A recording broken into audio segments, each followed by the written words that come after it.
Hello everyone, this is Hakaym and welcome back to another episode of Funday Sunday. And this very first beginning of this video, it's just going to be kind of a funny but really good shot, like I can't believe I really made this shot moment. And then the second part is going to be an actual full-length battle about basically how a bottom tier can actually pull its own weight and actually punch up the belt. So beginning off, I am the Montana. Not a very extravagant game. Did 105, but as you can see on the enemy team, there's OPG and there's Salty. Now look at the Z52. That is 3 Jedi. Or the Jedi. TH3 Jedi. Anyways, he's a good player. I know he's a good player because I've fought against him, and I know he's a good player. He is in the Z52. Which, perchance, is all the way on the northern side of this map. Now, the Montana has a decent range. It has a lot of shells. It has 12 shells. Now, shells are reloaded. The only ship actually within spitting distance is the Z52. You can see his engine is out. Fire salvo, not thinking much. Let's see, shells are out. Oh, we lost a few. He has now gone invisible. Yeah, can you guess what's about to happen? In a moment there. There we go. Took out the Z52 from essentially around 21 to 22 kilometers away. Overall, not that bad. Now, of course, he is thinking something else entirely. I'm pretty certain he's assuming I had a aimbot. No, I did not have an aimbot. I do not run that. But you gotta love it. Yeah, so yes, he is basically calling me a cheater, not in so many words. But I'm still happy with that shot. But anyways, we're gonna quickly jump into the next replay. And yeah, as you can see in chat, he doesn't believe that was luck. So we're gonna jump into the next game. Hopefully you guys enjoy that. See you there. Alright, welcome back to the second replay, and we are in my most favorite ship, the Amagi. And the reason why I wanted to actually show off this replay, besides that I love my Amagi, and this was actually a really fantastic game where definitely did help carry the game, is the fact that either a few battles after this or the very following day, I saw someone, I think I was in my St. Louis, and they commented pretty much saying, oh crap, I'm in an Amagi, I'm in a tier 10 battle, there's nothing I can do. So I'm like, the Amagi can actually punch up the weight. A lot of tier 8s, if played correctly, can actually punch up. Yes, a Yamato can overpen your armor. That's true for anything. But if played correctly, a tier 8 can easily compete against a tier 10. Not saying it's particularly easy. Yes, the tier 10s have a lot of advantages over you, but it can, and very, with the right skill sets, can be possible. So anyways, let's go ahead and take a look at the teams. We are on Warriors Path. There is 3 Montanas on our side, Iowa, Amagi, Minotaur, Neptune, New Orleans, a Togo, C-52, Tashkent, and a Benson. I am joined with Empyrean and Lord Ethlon in the Otago and Benson, respectively. On the enemy team, there is 2 Montanas, Yamato, Fidalgosa, North Carolina, Minotaur, Baltimore, Togo, Habadosh, Fletcher, Yugamo, and Benson. Now, yes, it can be argued that there's only 4 tier 10, actually 5 tier 10 ships in this battle. Yes, it can be argued that that's the case, but all the same, there are 3 tier 10 battleships, and that's generally what you're going to be facing off for the majority of the time, is the fact that you have to deal with those battleships. So the Amagi, it's a good ship, and probably what I think what a lot of people have issues with the Amagi is her placement on her guns. So taking in fact of the North Carolina, where it has a 1-2 setup at the bow and 1 at the stern. Now the North Carolina can go bow in and essentially bring 2/3 of its firepower to bear. And there we go, look at that. Set it all on that Montana. Don't sell broadside even to Amagi Montanas. So Amagi has to show a lot of broadside. And if you are flat on broadside, yes, you are going to get punished very easily. The armor is not very tanky, but the Amagi does have some turtleback armor, and she also does have some very trollish armor, especially if angled correctly. You can and will ricochet shells. Done this many times. I've had it happen to me when I'm against Amagis. So it is very possible for you to actually ricochet shells, but obviously the main issue is the fact that you do have to show a lot of broadside to that, and that is where you have to start thinking you need to constantly be whacking your ass. Almost, I guess, if you really want to think of it, it's like twerking. Good lord, I can't believe I just said that, but you're going to be moving back and forth. And you can see that I am taking my time. I'm not rushing in. I'm not pushing very quickly. You can see the enemy team on the southern side is pushing quite heavily towards A. Majority of their battleships are over at A right now. So there's a lot of forces around. Now, unfortunately, Lord Ethelon is kind of in a pickle, and there we go. Got our very first kill. Got some penetration shots on that Yugamo, so that is one less destroyer. The enemy and our team is fairly even as far as what ships we have. Now, obviously, I'm being the main focus of the Habdosh, which is not particularly fun, but if done correctly, you should be fine for the most part. Now, our battleships are essentially kind of taking the easy road. You can see the Montanas are back on the very northern side. They're playing a little bit more carefully. They're allowing the destroyers to get in, and I'm, granted, playing a little bit more ballsier, pushing in. But I do have this island, and I am going to use this island to my advantage. The Habaras does get 2 fires on us, and we're going to go ahead and use our damage control. So that damage control is offline, shells off against the Habadosh, and we are going to take the advantage of this island as cover. And as you can tell, we're in a bit of a pickle. Now, our team, we have lost a battleship, we've lost our Iowa, and we've lost our Tashkent and Benson. So we are down ships compared to their 1. So not an exactly very favorable position at the moment. Now, I am being detected, and it's not any of those ships.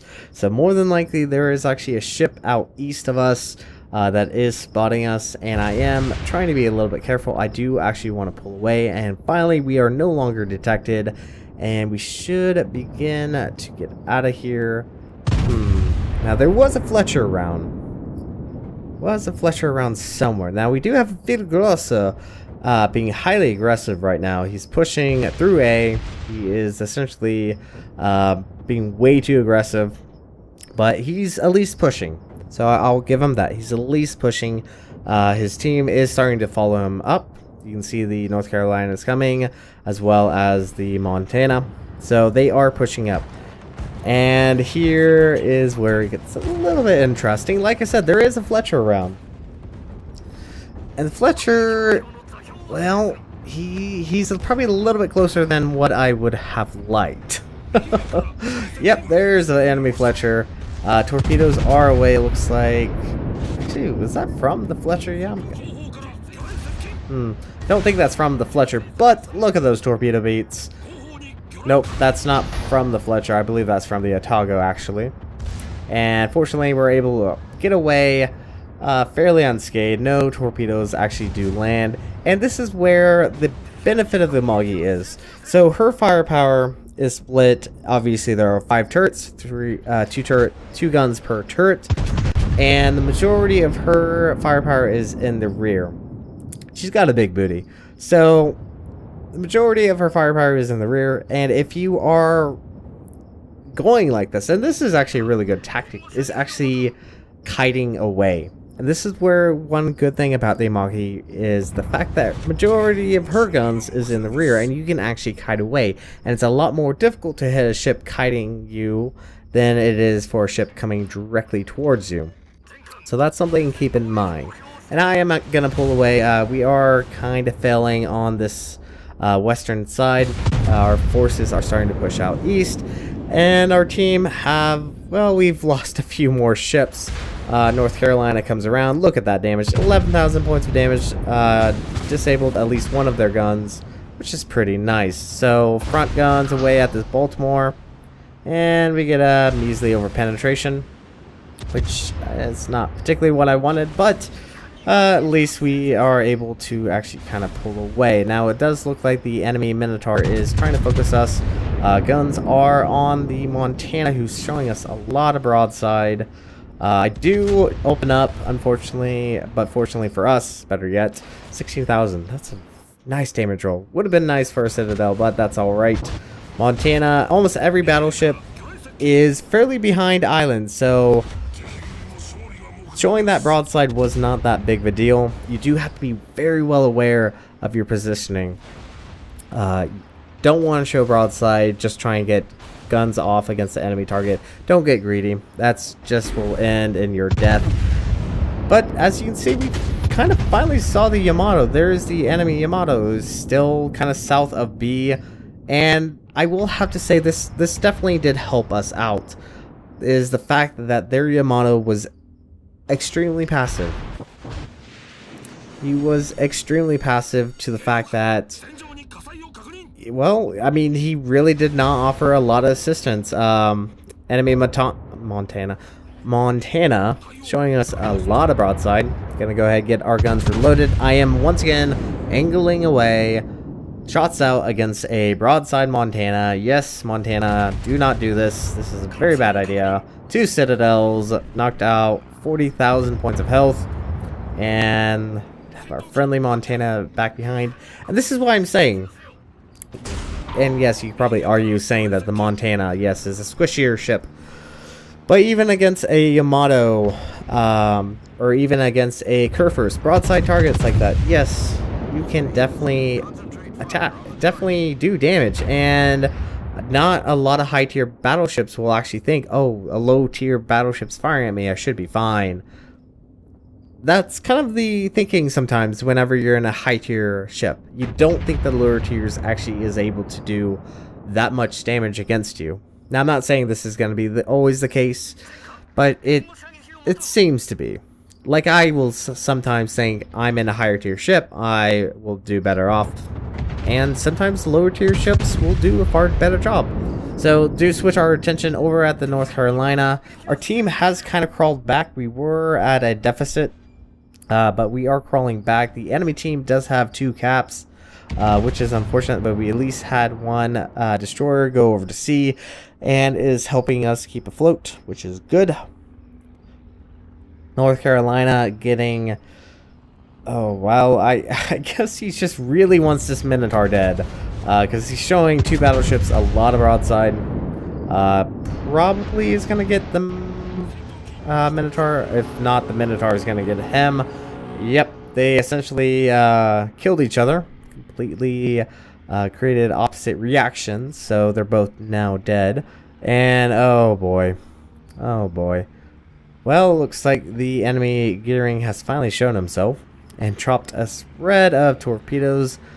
I don't know if I can... Actually, no, sorry, this was a Benson. I don't know why I said gearing. There's no gearing on the enemy team. Yeah, I don't know. Can we actually make this gap? We might make this gap. Or better yet, don't even have to worry about it. Because the destroyers do die out. So don't have to worry about that at all. Damage-wise, doing pretty well. 104,000. Not the highest damaging game I've had in my Amagi. But overall, not too bad. Benson's last enemy destroyer, we still have a Z-52. Montana's extremely ballsy against this Benson. Should hopefully take him out. At least that's what I would hope. Look at this. Yep, there we go. Actually, Z-52 does take out the Benson. And it looks like the A cap is currently being held quite heavily by the enemy cruisers. There's a Togo, Baltimore, and Minotaur. And this Minotaur is doing his very best. Well, I don't want to spoil anything. Anyways, talking about the Yamato, actually quickly pointing out, this Yamato is just capping. I mean, Yeah, it's a good idea, but at the exact same time, it would have been better if that Yamato had assisted his cruisers with actually attacking, because Yamato shells can hurt a teensy bit. Can hurt quite a bit. And I have to say, I really do enjoy Minotaurs. I love the ship, but shooting at one, oh, it's fun. Because this can happen. Two citadels, one devastating strike. Oh, I love it. I love it. So that is the second kill of our game. Teams are fairly neck and neck. We do have obviously a destroyer advantage. We still have our Z-52. We still have Imperial in his Atago. We still have decent health Montana. So I'm kind of curious whether or not he has any additional heals. So obvious thing is I don't really want to go toe to toe with a Yamato. Yamato has great penetrating shots, so that's definitely not one thing I want to worry about. Obviously, he's taking himself out of the battle, going over to sea. He's not a major threat. The Atago and the Baltimore are a more potent threat. Obviously, they are currently capping A, or better, they still hold A. And here I get a little indecisive. Atago or Baltimore. I kind of switch between misjudged my shots, got a few over-penetrating shots, and didn't really do much. Now, Amagi, the dispersion's not bad along the horizontal line. It's actually, or is it along the vertical line? So the North Carolina is a little bit more precise with its shots.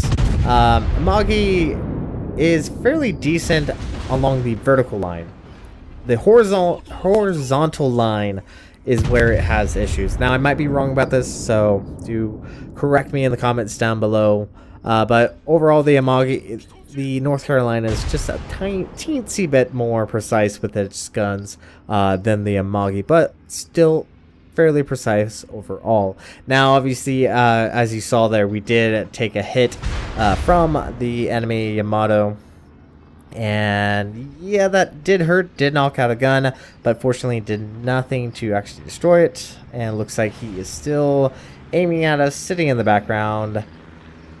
Oh, this is how you're not supposed to be playing a Yamato. Just FYI, anyone that is either grinding up to the Yamato, this is how you're not supposed to play. Yes, there's times when you should not just be extremely ballsy and push in.